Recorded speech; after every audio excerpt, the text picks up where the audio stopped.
I want to say hello to everyone. This is Deryl Williams, BraveTalk Radio, back at you again. Unfortunately, speaking to you right now during a very difficult time here in Charlotte, North Carolina.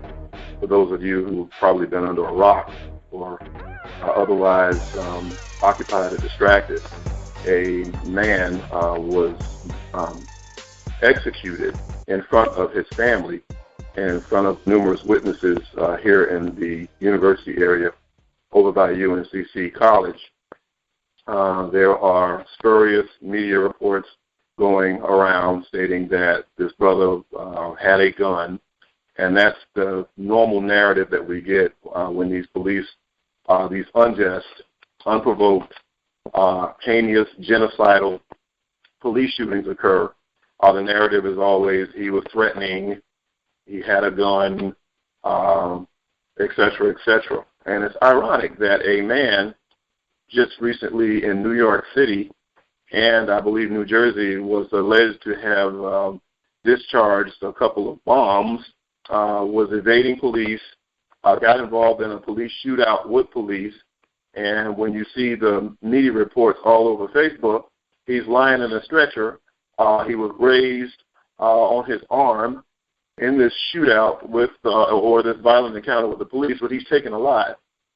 The brothers that we've seen lately that have been killed by police, for those of you who want to pretend like racism doesn't exist and this racial profiling thing is not that big of a problem, and those who want to, anytime something happens to our people, you're cajoled into this, or what about black-on-black crime narrative, when no one is talking about white-on-white crime, no one is talking about Japanese-on-Japanese crime, no one is talking about Mexican-on-Mexican crime, no one is talking about white on everybody on the planet crime. Nobody talks about that. But all we want to talk about, because we're goaded and manipulated and mind-cuffed into this black-on-black crime narrative. People kill where they live.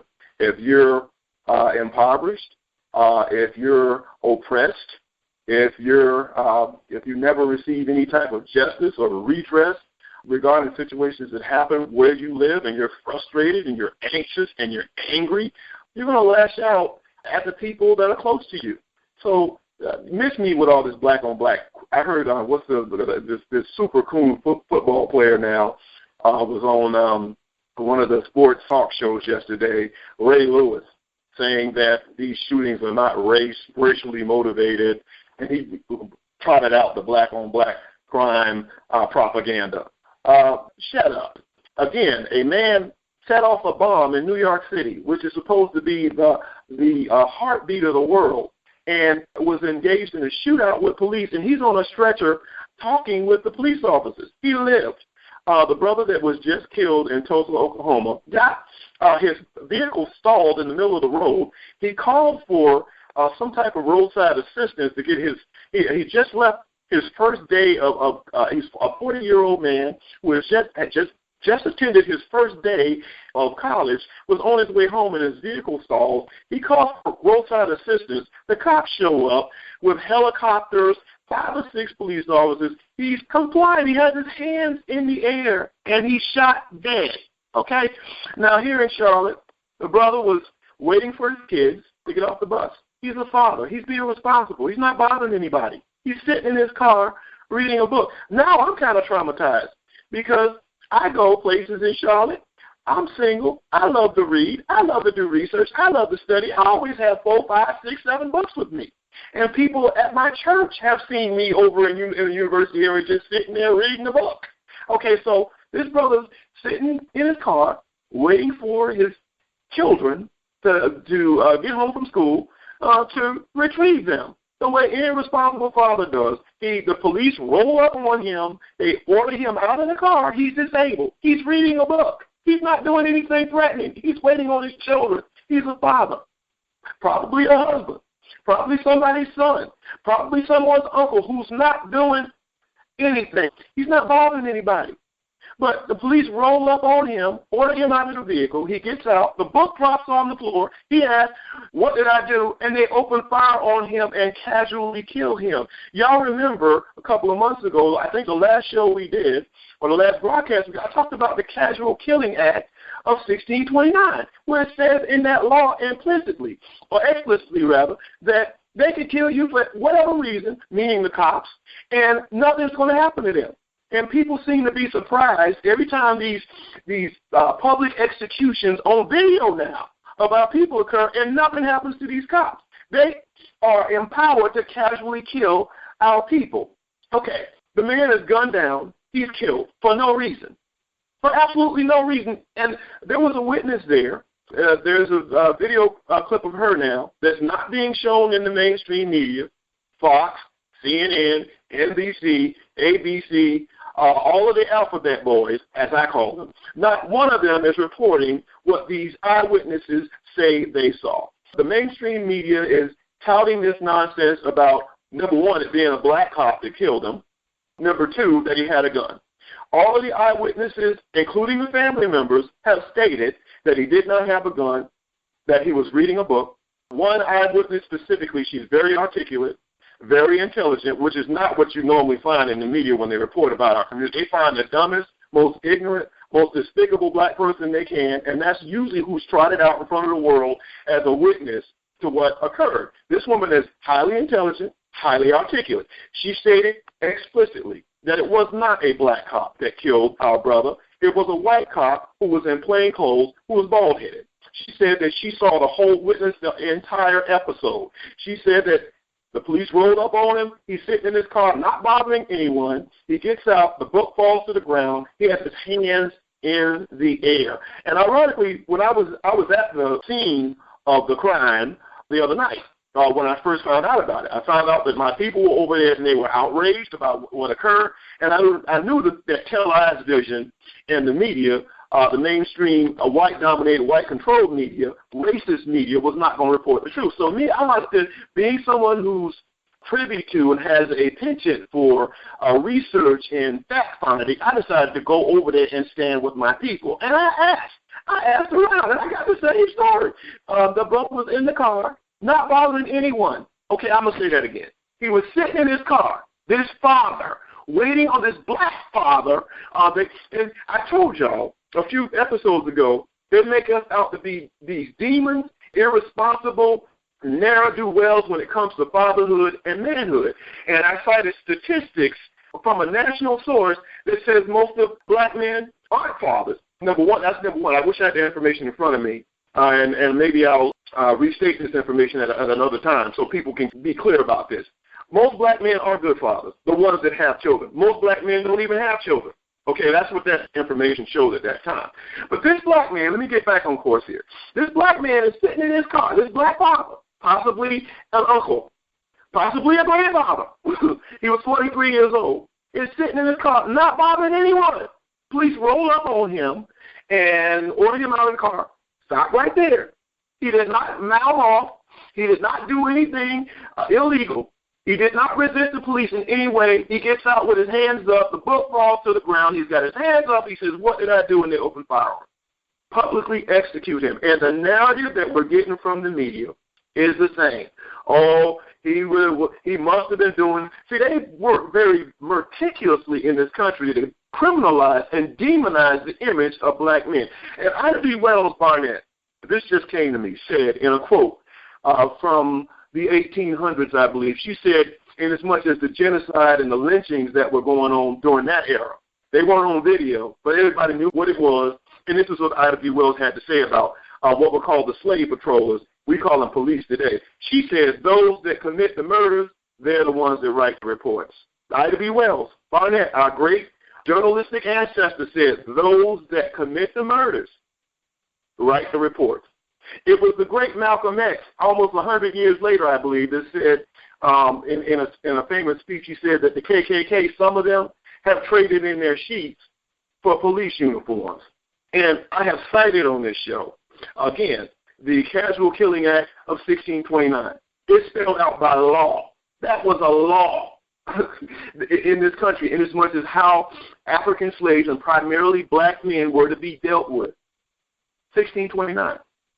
Nothing has changed in this country. When a man can be sitting in his car, minding his own business, and not bothering anyone, and a police officer just ride up on him and order him out of the car for no apparent reason and just execute him without any justification whatsoever.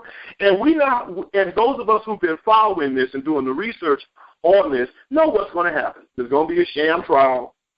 They're going to justify the officer. The officer will probably be on paid administrative leave, which means he's going to continue to be paid. He'll probably be reassigned, and he'll go on with his life. And this man's life has ended, and his family is going to have to deal with the mental and psychological residue of this incident for the rest of their lives. His children are now fatherless. He didn't do anything, according to what I was told. I also, most people don't know this, and I think I stated this on the show before also. I used to be the director of music for the Charlotte Mecklenburg Policemen's gospel choir. And when I'm there the other night, I recognized some of the officers who happened to be white, by the way. It was a mixed-race choir. And so I go up to the white officers, and I'm asking them. They recognize me. They remember me. I don't look much different. I got gray hair now, and I'm bald now. But they recognize me. They remember me immediately. And I asked them, well, what happened? How did this happen? The order must have gone out for them not to speak because they looked at me with sad eyes and just shook their heads. They wouldn't respond. But the body language spoke volumes. See, there are some police officers that are well-meaning. There are some police officers, white and black, that work for these police forces that aren't genocidal maniacs, that don't engage in some of this extreme brutality and nefarious maltreatment of black people. And so I'm not one of these people that will ever say that all cops are bad and that they're all no good and that they all engage in this casual killing ritual that seems to go on and has continued since 1629 unabated. But that does not mitigate the fact that we're at war. And we've got to understand how – I don't think most black people understand war philosophy. I don't think most black people understand that when you keep seeing the same thing over and over and over and over again, and it seems to intensify with time, that some of these things are intentional. Some of these things are not by accident. Some of this stuff is actually premeditated. Now, I know somebody's going, Williams, you're going too far now. No. What you need to do is go online and Google Guardian Centers. There's one down in Georgia where they train on these what they call exigent circumstances, and where they train on how to round up African Americans. As a matter of fact, there's video footage showing them. They have black crisis actors, okay, that play the role of people that are outraged over a killing or one of their community members, or a mass killing of sorts. These protest activities, which we need to be very careful about. They train on how to control those circumstances. All right, now you train. And I was in the military. You go to the woods, you play war games, you do all this simulated stuff. But sometimes there's this thing called operationalism, which means that what your theory is and what your approach or what your techniques are, they have to be tried in real time. Okay? So in my mind, I'm like, why would a police officer just roll up on somebody and just execute them willy-nilly for no reason? You need to go Google Guardian Centers. Everybody needs to do that. You also need to look up REX84 centers or REX84 camps if you don't believe me that some of this stuff is premeditated. Some of this stuff, I honestly believe, the American government, I just told you, there is a woman who was interviewed who stated articulately, intelligently what she saw. No one in the world has seen that video footage. You can find it. Ironically, a brother by the name of Tariq Nasheed, who lives way in California, got the footage. That's how I got it. Because I know who to connect with. I'm connected with all of these people around the country that do fact-based research, that disseminate information that is real, that's not propaganda-laden. All right? So, again, the American government is capable of suppressing anything that they want to by way of information. They're capable, through their media apparatus, of manipulating and manufacturing information and distorting information, okay? So why would it be all of a sudden that all over social media, all in mainstream media now, we're seeing all of this stuff in real time, live and in color? Okay, there are those that will say we have digital cell phone technology that allows us to record. Okay, let me go back to the JFK scenario. There were several people that were on the ground when JFK was assassinated, that were interviewed, that said the exact opposite of the Kerner Commission report that came out. Now here it is, 50 years later, and we're just now getting that video footage. The government has a way and a means of extrapolating, obtaining information from people and suppressing that information for at least 50 years, according to the Freedom of Information Act. Well, most people don't know about that. You can get information from the Library of Congress. You can get information through the Smithsonian. There's all kinds of ways to get declassified information in this country, and I'm privy to that. I've done it. Okay, so now we're seeing all of this stuff everywhere in real time. Okay, so that right there to me leaves me, I think, a lucid, clear-thinking, super-intelligent black man to conclude that some of this stuff is on purpose. I think that there's a willful, purposeful intent on the part of somebody in an elite position to incite a race war. I do believe that. I do, but you didn't see any of this stuff. Just 10 years ago, you didn't see any of this stuff. Now, all of a sudden, it's rampant, and it's proliferating everywhere all over the globe. Okay? So we need to be very mindful. We need to be very careful about how we react. See, as African Americans, because we're powerless, we are reactionary. And when we see things, we immediately react to it. There was a protest in the downtown Charlotte area last night. I am determined to stand with my people. I'm determined to stand with them at a distance, and I'm determined to stand with them up close and personally. I chose not to go to the event last night, the protest event last night, because I know what typically happens with us. We're very emotional, and we do things sometimes that emanate from this profusion of emotion that aren't logical. And we end up in situations that allow for the forces of the powers that be in this country to justifiably take our life. If you don't understand REX 84, if you don't understand the King Alfred plan, if you know nothing about the 13 FEMA camps that are up and operational around this country, if you don't understand martial law and what it takes for martial law to be declared, then you will unwittingly participate in your own demise. All right? So you have to be very clear about things before you react to them. Yes, the killing of the brother here in Charlotte and the public execution of the other brother in Tulsa, Oklahoma, the public execution of Alton Sterling, the execution of the other brother in Milwaukee, I believe, Brother Castillo, Eric Garner, Mike Brown, Sandra Bland, magically ends up dead in a jail, and the countless, numerous others. There have been hundreds. And I said this to people on the ground the other night. All we're seeing is this one. This is the propaganda that's being utilized to elicit and create this emotional causation with us that makes us reactionary. These are the ones that they are showing us. If the Casual Killing Act of 1629 is in fact still in full effect, what that means is this happens every day. We just don't know where, and we just don't know all the time who. But it happens every day in this country. They are wiping us out, and we're wiping ourselves out. We willfully and unwittingly participate in our own destruction through things like Planned Parenthood. We did a show on that. I call it planned genocide.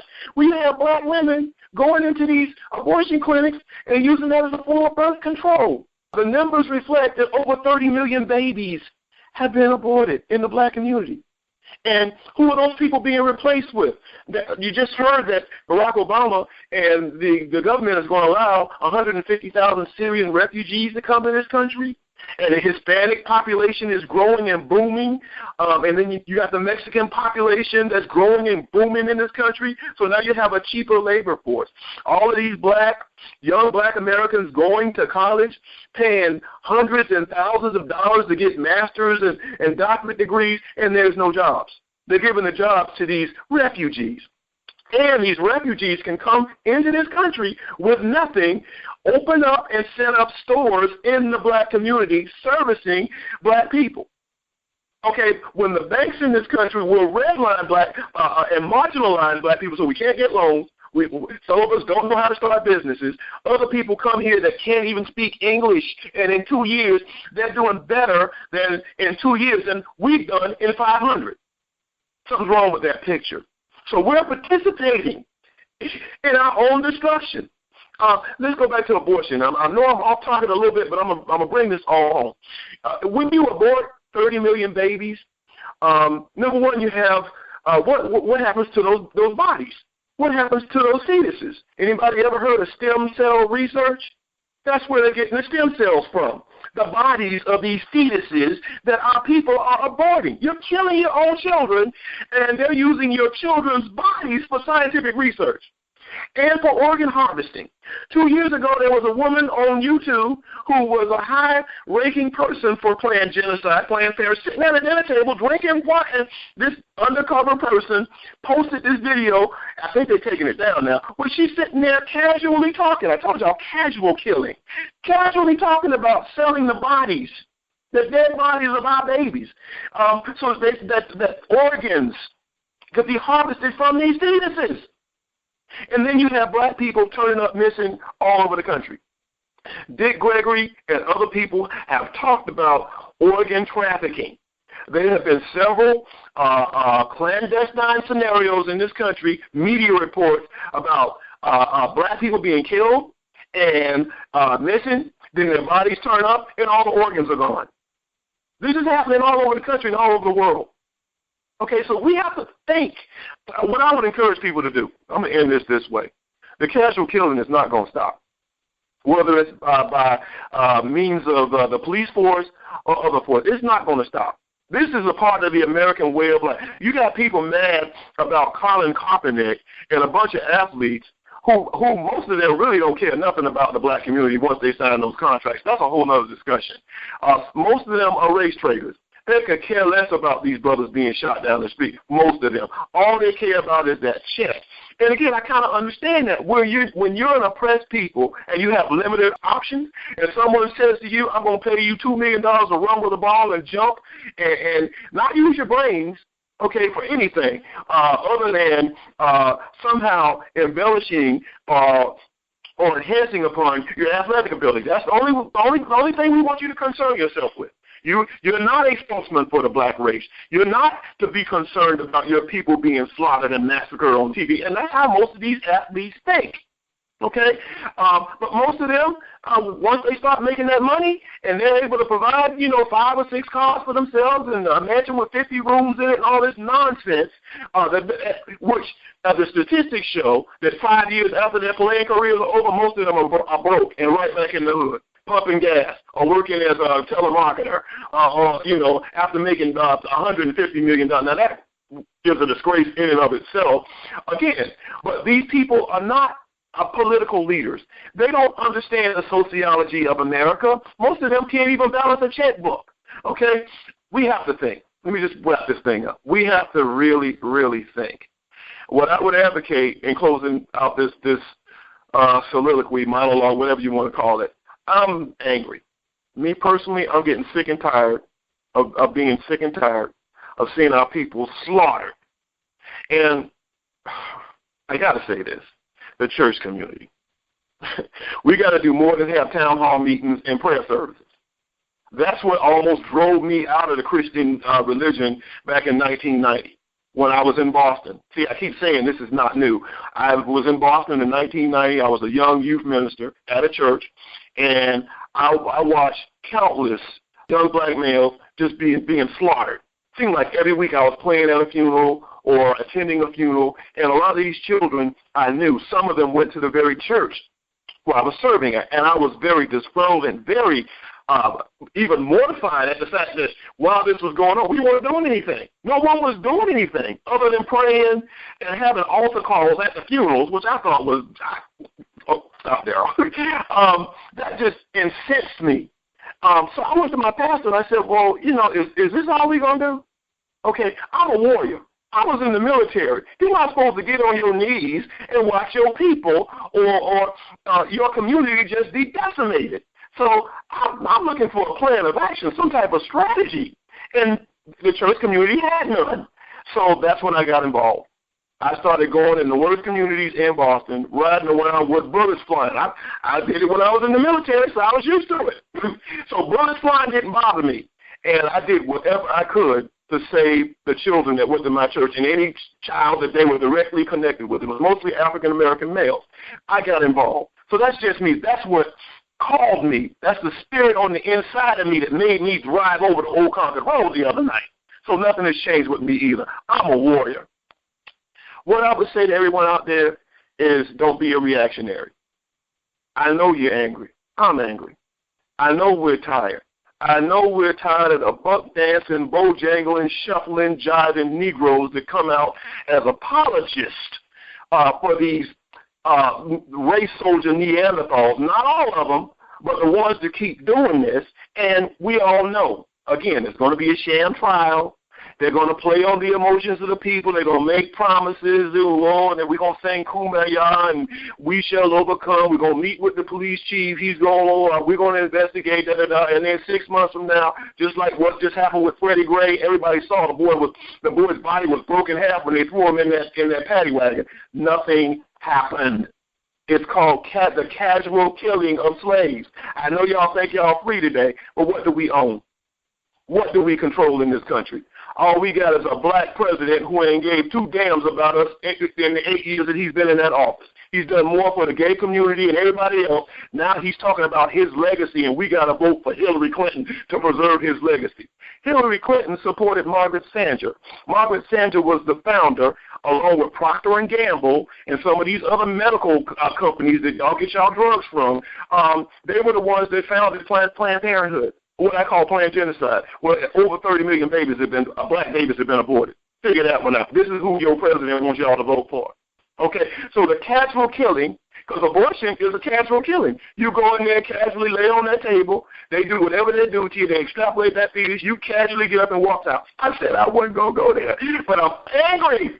The casual killing is not going to stop, whether it's in the form of planned genocide or what y'all call Planned Parenthood or police shootings or lynchings or economic marginalization or all the other stuff that's being done to us. So we got to be smart. And I said this in one of our last broadcasts, if you're approached by a police officer, the most you can do, the best you can do is not incite the situation.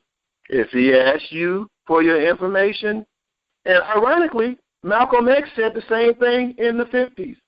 And ironically, Dr. Khalid Muhammad, a lot of y'all scared of him.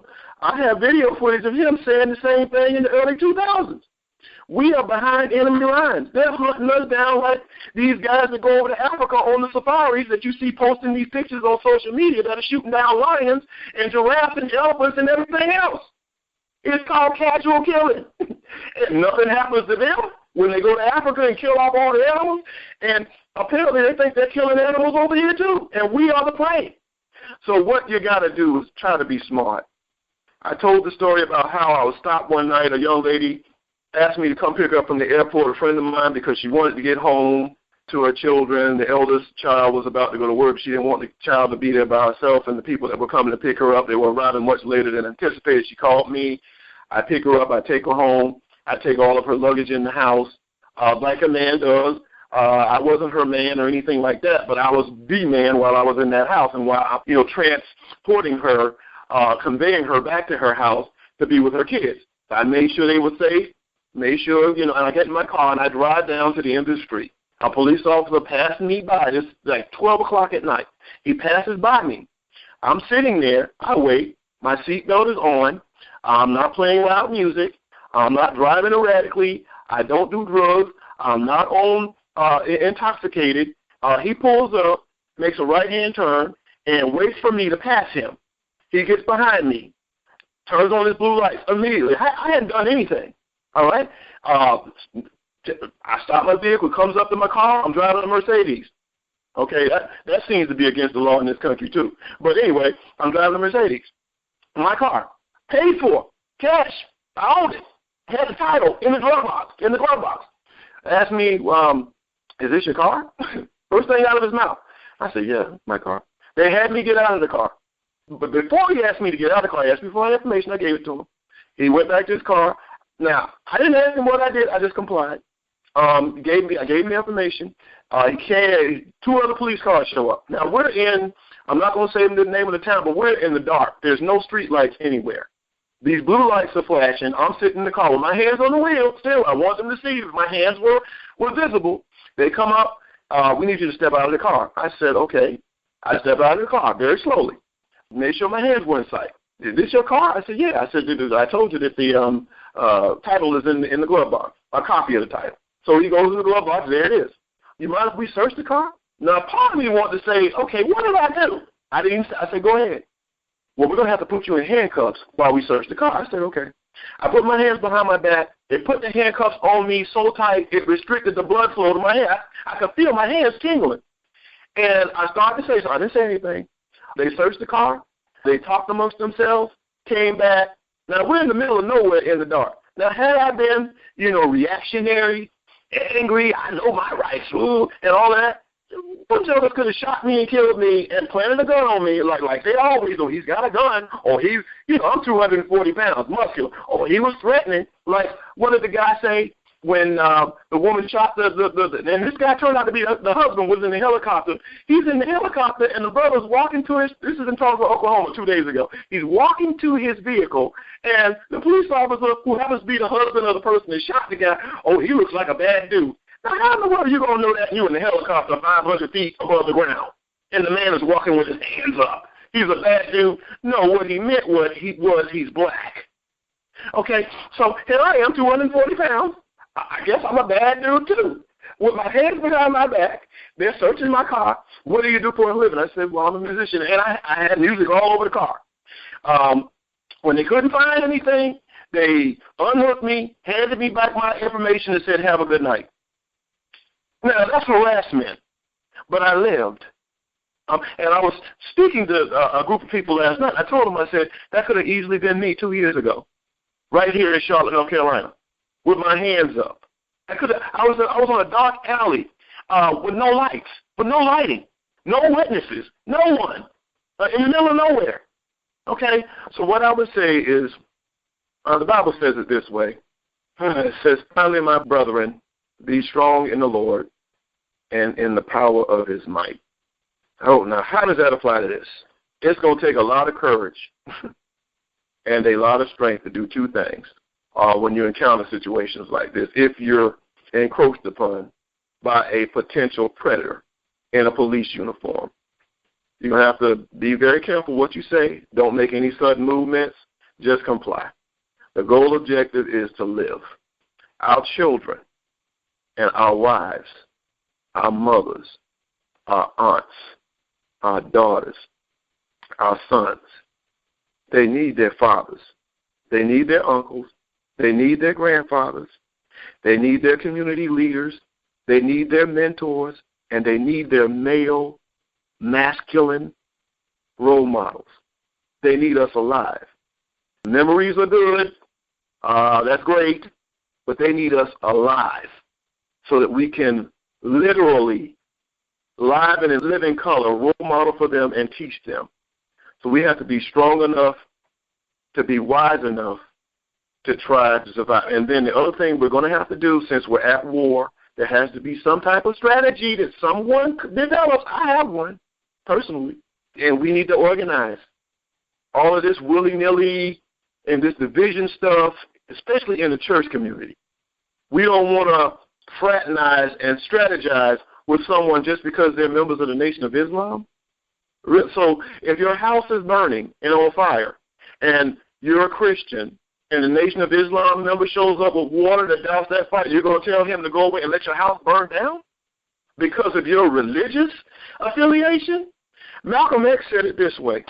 He said, they're not killing us because we're Baptists. They're not killing us because we're Muslim. They're not killing us because we're Buddhist. They're not killing us because we're native from the African continent. They're not shooting us down on video because we're Masons or elk. They're not shooting us down on video because we're atheists or humanists. They're not killing us because we're Democrats, Republicans, Independent Party, Green Party. They're not killing us for any of that. They're killing us because we're black. Okay? So we need to be smart. We need to be strong enough to set aside all these petty, silly differences that none of us invented. That's a whole nother discussion, and I can go there too. We need to forget all of that. When you are watching your men, which is the masculine arm of your people, being exterminated on TV, and people are more concerned about a football player kneeling, and now I understand he's getting death threats because he won't stand for the national anthem. Has anyone ever done the research on the national anthem to determine whether or not that's something you should be standing for anyway? Am I the only person that knows about that third stanza of that song? I stopped standing for the national anthem when I found out about the third stanza of that song 25 years ago. Nobody had to tell me that. It just, to me, I never lost the art of common sense and logic. So when I read something that's defaming and degrading and dehumanizing to my people, I'm not going to support it. So I don't need Colin Kaepernick to tell me to do that, but more people are concerned about him kneeling than they are race soldiers. I'm calling them that on purpose. Racially profiling police officers killing our men on camera? Really? Finally, my brethren, and you have to be strong enough to exercise common sense. So finally, my brethren, God, be strong in the Lord and in the power of His might. Survive, y'all. This is Deryl Williams of BraveTalk Radio. I hope I've said something to help somebody. And if I said anything to offend anybody, I'm not trying to be offensive. I'm not trying to be inflammatory or do anything that's incendiary or that's going to cause people to become indignant. I'm just saying we have to think. I'm just saying we're not seeing the same thing in the media with regards to our people being exterminated and this genocide and this war that's being perpetrated against us by accident. We need to think. We need to be proactive. We need to organize. We need to strategize because our children need us. Deryl Williams, BraveTalk Radio. You are listening to Brave Talk Radio at TonyEmmahill.com. Today's broadcast has been brought to you by Next Level Plus Project Management and Business Consultants. Learn more about how Next Level Plus can help you solve the right problems and seize the right opportunities by calling 704-780-2997 or visit their website at nextlevelplus.org.